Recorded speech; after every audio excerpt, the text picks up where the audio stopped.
When Edison invented his light bulb, the world was in awe. Since then, a constant flow of electricity has determined how we live our lives, in all but a few respects, unlocking for our species a whole world of untold possibilities. When the first computer started operation, and then the internet started up, we gained the ability to do, in some form or another, anything, on the condition that it was trapped in this virtual world. The only way to use these abilities to their full potential in the real world came in the shape, or many shapes, of foam.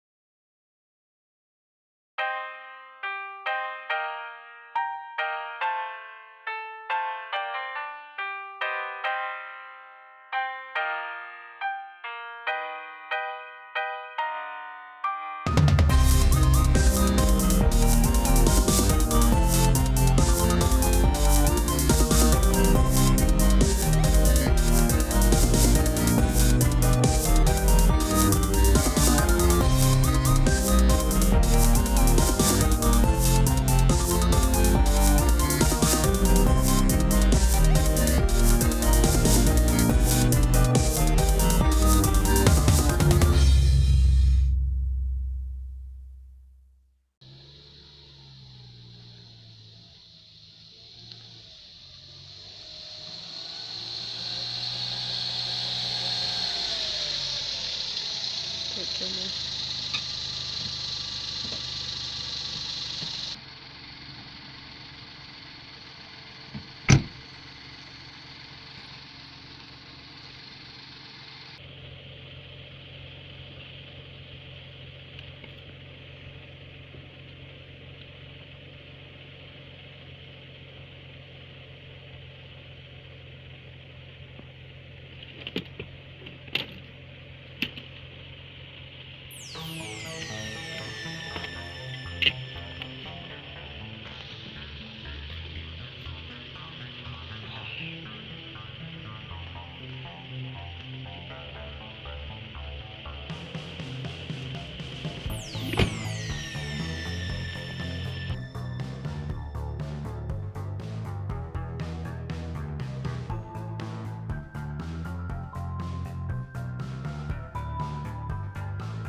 Fry? Cameron Fry.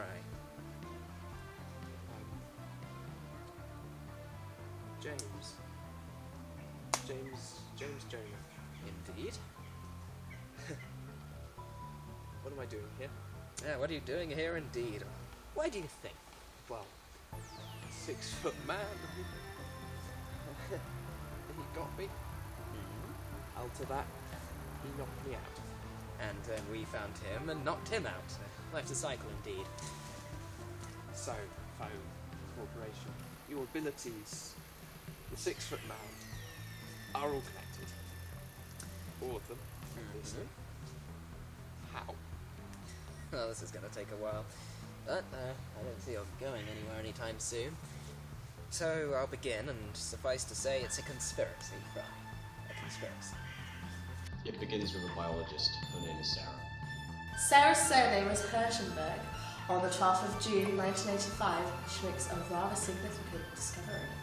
She discovers a previously invisible apparatus hidden inside of every human cell. From this, Hirschenberg managed to create a fully working human embryo.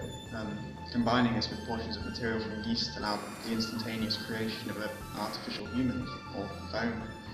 I suppose you're wondering why we've never heard of the wonderful and fascinating work of Hirschenberg. And the reason is that early on, all of it, all of the rights, all of the research was bought up by, at the time, unknown party. She later died in mysterious circumstances, which is around the time when the Phome Corporation really started to take off. They wrote firmware, adapted the design beyond recognition. Ogalios managed to uncover the exact frequency range, which activates a huge amount of otherwise apparently useless genetic code and modifies its own cells to produce an ability. So the virus turns ordinary people into foam, and then the green bracelet thingy that contains Ogalios brings them back somehow? Also, they get superpowers. Basically. Usually something that can be observed from elsewhere in nature, something simple like the ability to emit light.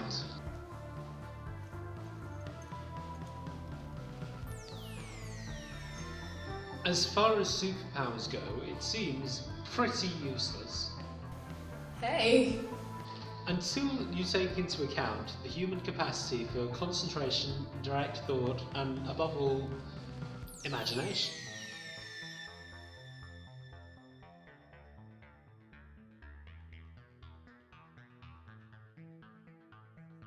When the corporation experimented on Emma and me, they discovered this and translated it into a computer virus, which they've been using to try and bait Emma and me into a trap. Every week a person would be exposed to the computer virus, surely killing them in a few minutes.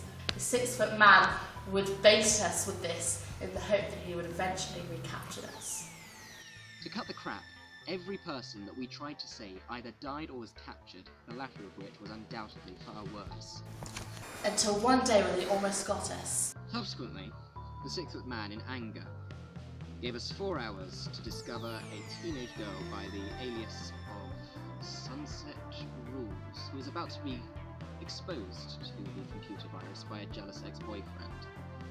On the rooftop opposite Sunset's house, the 6-foot man was standing. He looked down at Emma and laughed like everything was going to plan. He waits until Sunset is thrown from her house. He wants Emma to rescue her, then he'll take them both. She was dissolving into the tarmac, her life slowly slipping away. But Emma knew that she had to deal with their escapes first, so what does she do?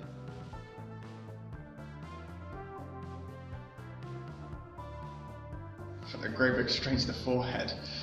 Emma had an adapted Game Boy stored in her that she'd modified to detect a signature of dissolving foam in the nearby area. The 6-foot man falls from the rooftop, unconscious. And in the panic, Emma slips a restoring bracelet onto Sunset's wrist. At that point, she begins to glow. Like, I'm lying there and everything was going crazy and then I'm glowing, like, what? James turned up in his car and we drove away, a long way away. It was at this stage that Emma, taking all of the failures on herself and herself alone, particularly with regards to Sunset. And then, Fry, in the midst of this, you release your little documentary, bringing everyone's attention onto us and forcing us to flee the country. The 6-foot man knew that we were going to attempt to do this, and knew that he'd have 4 chances to try and catch us. Which, thanks to James's tip-off, was reduced to 2 when all of Chronologic began hanging together, even sleeping in the same room to avoid any chances of the 6-foot man picking us off one by one. We stopped using computers, cut all communication lines, and waited. I have to say it was quite possibly the most reassuring sight ever to see James walk through the door one evening. He got to us minutes before the 6-foot man arrived and took us to a safe hideout. But Emma and Sunset went to pick you up, Fry. Why me? Because you can tell a story, Fry. One day we're going to have to expose the corporation for what it is. A power-hungry monster hell-bent on dominating the world and forcing it to complete reliance on its products, for their experiments all boil down to one thing. Just saying, epic glowing superpowers have nothing to do with it. They want to mark its immortality. Find a way to possess the right to own every life on Earth, and they will stop at nothing to achieve this, be it murder, kidnap, or experimentation on human beings. So, Fry, we need you to be there, to tell this story, to be ready to show the world what they really are. As of this morning, it is a banned substance. Need I say more? Trust no one that you do not know already, and of those you know already, trust fewer. And with that, I bid you farewell.